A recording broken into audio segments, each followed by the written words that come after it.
పెద్ద ఎత్తున డ్రోన్లు, పెద్ద ఎత్తున మిస్సైళ్ళు ఇరాన్ దగ్గర ఉన్నాయి. అవేంటి యుద్ధ నౌకలు ఉన్నాయి, సబ్‌మెరైన్స్ ఉన్నాయి, యుద్ధ విమానాలు ఉన్నాయి. కాపోతే యుద్ధ విమానాలు కొత్తయి లేవు. పాత కాలంలో పహ్లావి లాంటి వాళ్ళ టైంలోయే ఉన్నాయి. అయన్నిటిని ధ్వంసం చేసేసింది అమెరికా. ఈవెన్ వాళ్ళ సరుకు రవాణాకు సంబంధించిన యుద్ధ సరుకు రవాణాకు సంబంధించినది అని కూడా దెబ్బతీసింది.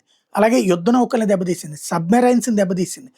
అట్ ద సేమ్ టైమ్ ఇప్పుడు వాళ్ళకున్న మిస్సైళ్ళు చాలా వరకు తగ్గిపోయినాయి. డ్రోన్లు తగ్గిపోయినాయి.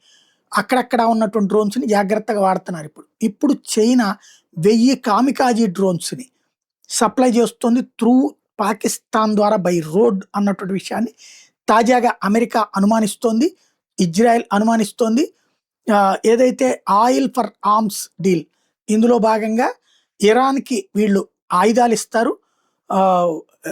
ఆయుధాలకు బదులు ఇరాన్ వీళ్ళకి ఆయిల్ ఇస్తది చైనాకి. ఇది ఇప్పుడు తాజాగా దీని వెనకాల ఉన్నటువంటి పన్నాగం త్రూ పాకిస్తాన్ నడుస్తున్నాయి ఇవి.